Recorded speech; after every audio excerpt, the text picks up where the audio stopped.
You ever notice how some ads just stick with you? They stop being commercials you skip and turn into something else entirely. Something you actually talk about, maybe even share, and definitely remember years down the line. We've kind of gone from a world where we do anything to fast forward through ads to one where the ads themselves have become these can't-miss cultural events. So let's get right into it. What is it that makes an advertisement cut through all that noise and just lodge itself in your brain? Today, we're going to unpack the revolution that really transformed advertising from something you just passively watch into something you get to experience. You know, it all really started with breaking the rules. Picture this, it's 1999 and FHM magazine does something so completely audacious. Without any permission, they project this giant 24-meter image right onto the UK's Houses of Parliament. I mean, we're talking about one of the most iconic, most protected buildings in the entire world. This wasn't just an ad, it was a full-on guerrilla stunt designed to make headlines, and oh boy did it work. And this wasn't just happening in the UK. Over in Singapore, Zippo wanted to prove a point, that its lighters were genuinely windproof.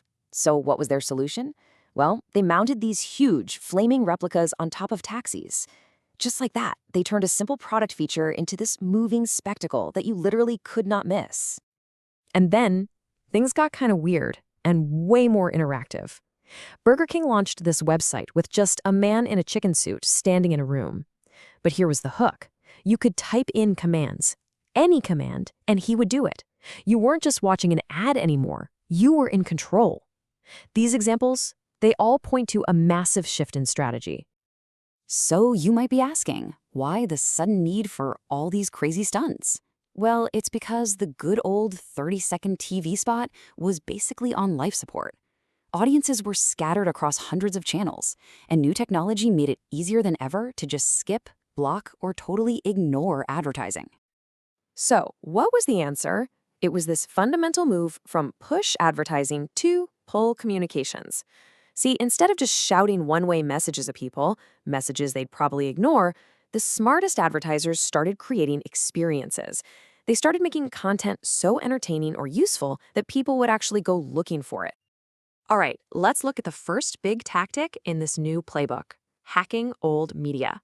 This is all about taking these familiar formats we all know and just twisting them into something totally unexpected. Okay, this is just pure genius. At first glance, you see a pretty typical classified ad for a 2001 Ferrari. It's placed in a magazine for serious high-end car collectors. But then, you look a little closer at the details and you spot it. 1/18th scale and a price of $25 firm. It was such a clever trap. This wasn't an ad for a real Ferrari at all. It was for a super realistic Hot Wheels collectible, and it was placed in the perfect spot to catch the eye of adult enthusiasts. This tiny, $25 ad created a huge buzz in the auto world, all because it was just so witty. So the next step in this evolution was to think way beyond the page or the screen. The new goal was to break advertising out of its traditional frame and turn the real, physical world into an immersive brand experience. We saw this earlier with the Zippo taxi and that FHM projection. The industry calls this ambient advertising.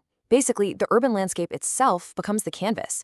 It transforms your ordinary daily commute into this extraordinary, unmissable moment for a brand.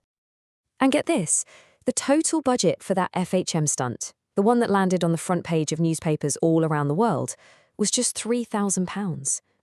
It was absolute proof that a really bold, disruptive idea could generate millions in free publicity, totally dwarfing the initial cost. And that brings us to what is probably the most powerful strategy of all, the one that really defines modern advertising.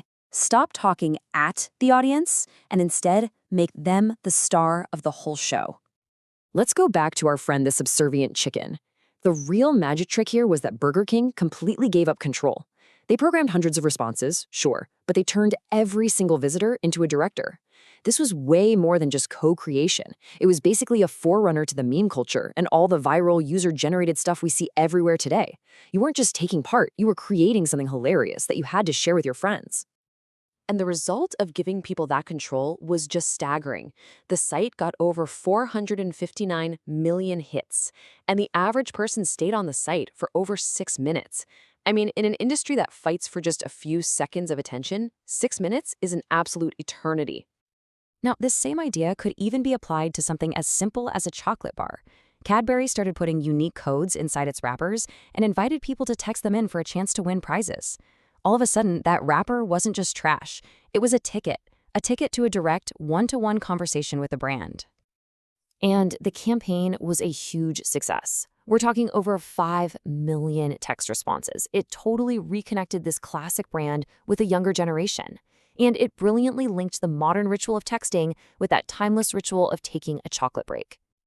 So you've got hacking media, building immersive worlds, making the audience participate.